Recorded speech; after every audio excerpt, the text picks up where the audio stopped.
Aujourd'hui, il s'agit de comprendre pourquoi il est important de valoriser les déchets putrescibles ou organiques.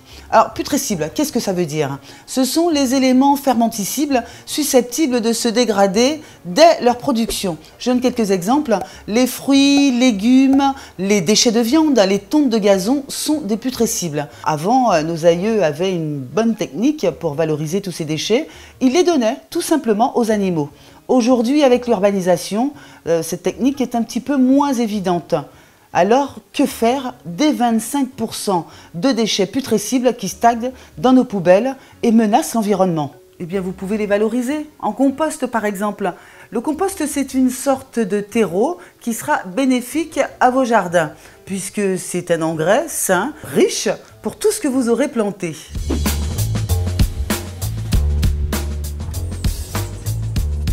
La CACEM a proposé depuis quelques mois sur son territoire une opération pilote pour les habitants en habitat collectif dans les résidences, les petites ou les moyennes résidences.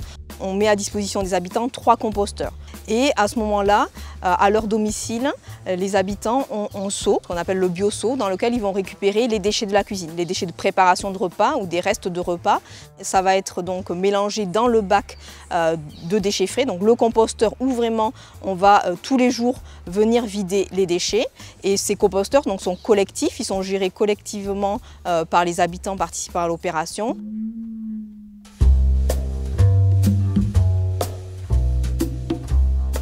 Au bout de plusieurs mois, ils pourront récupérer le compost, 6 à 8 mois, et à ce moment-là, faire des plantations au niveau de leur terrasse ou balconnière ou installer des zones de jardinage collectif. Ça, c'est un projet après à la résidence à prendre en main pour utiliser le compost. Le compost s'obtient de 2 manières. La première, elle est élémentaire, ça peut se faire chez soi, à même le sol. Il suffit d'avoir un bac perforé avec une trappe dans la partie du bas, ce qui permet de récupérer le compost à maturité. La deuxième manière, c'est cette poubelle marron. Si vous habitez sur le territoire de l'Espace Sud ou dans une partie du territoire de Cap-Nord, vos déchets seront transmis au CVO, au Centre de valorisation du Robert, et là, ils seront transformés en compost et en énergie. Cap-Nord a la compétence collecte et intervient en matière de valorisation des déchets avec plusieurs solutions, notamment une intéressante au niveau du tri et de la collecte des biodéchets. Donc 2 solutions, le bac marron sur une partie du territoire et le compostage domestique. Alors on fait la distinction en privilégiant pour le composteur les déchets de préparation des repas et les déchets du jardin. On invite donc la population à utiliser le bac marron pour les restes de repas, la partie cuite. Donc ce sont 2 outils complémentaires sur notre territoire. La collecte des déchets à Cap-Nord revient à 169 € par habitant. L'idée développée et le projet de la prévention des déchets, c'est de pouvoir améliorer le coût de la collecte en permettant à chaque administré de pouvoir produire lui-même ses déchets. Par exemple, l'investissement de Cap-Nord par composteur est d'à peu près 80 € par composteur, ce qui permet à l'administré de pouvoir recevoir gratuitement ce kit-là et de pouvoir participer à cet effort collectif. Quelques chiffres pour vous éclairer. Sachez qu'en 2012, plus de 11 kg de déchets putrescibles ont été collectés par le CVO. C'est peu, ce n'est pas suffisant. Les 90 kg restants stagnent encore dans nos poubelles d'ordures ménagères. Le lombricompost, c'est une technique de compostage qui met à contribution les vers de terre. Le produit qu'on obtiendra, on l'appelle l'humus solide et en fait, c'est tout simplement les déjections des vers de terre. C'est un produit très concentré qu'on peut utiliser ensuite en engrais ou comme amendement pour le sol, que ce soit en élevage, on a des bovins et des ovins, et en production végétale, donc maraîchage, arboriculture, vivrier.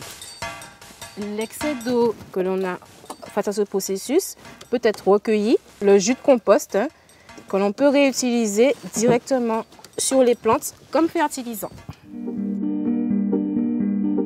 Le travail qu'on fait est ensuite diffusé aux agriculteurs, donc sous forme de journées techniques ou de formation. Ensuite, on peut également aller jusqu'à les accompagner chez eux dans la mise en place de leur compost ou de leur lombricompost s'ils en ressentent le besoin. Mon mari a eu l'idée d'aller chercher son composteur pour ses plantes, pour faire son compost lui-même, que d'aller acheter chaque fois. C'est un geste simple et rapide. J'épluche mes légumes et je garde les pelures dans le récipient. Je ne mets pas les restes de repas, la viande et consorts. Je récupère toutes les pelures et que je transvase dans le seau qui est juste derrière moi. Et dans 2 ou 3 jours, mon mari prend le seau et va verser dans le composteur. Je vérifie bien s'il n'y a pas de papier, des trucs comme ça. Ensuite, je prends ma pince pour remuer. Et quand je fais la pelouse avec les déchets verts, je le fais un peu plus souvent, puisqu'il faut bien mélanger, il faut mouiller, il faut vérifier. Pour récupérer le compost dans le composteur, il faut ouvrir la cape du bas. C'est là que c'est mûr, c'est là que c'est bien mûr par le bas. Et l'avantage que j'ai, c'est que je gagne du temps, parce qu'au lieu d'aller à la déchetterie, je compose moi-même mon compost. Je suis sûr que j'ai un compost à 100%, même 200%. En 2013, plus de 7000 tonnes de compost ont été produites au CVO. Les déchets putrescibles qui ne sont pas collectés vont directement en décharge ou à l'usine d'incinération. C'est dommage parce qu'on peut encore les valoriser à la maison ou au CVO. La petite astuce du jour pour se quitter, le marc de café est un activateur de compost. Pensez-y, à bientôt.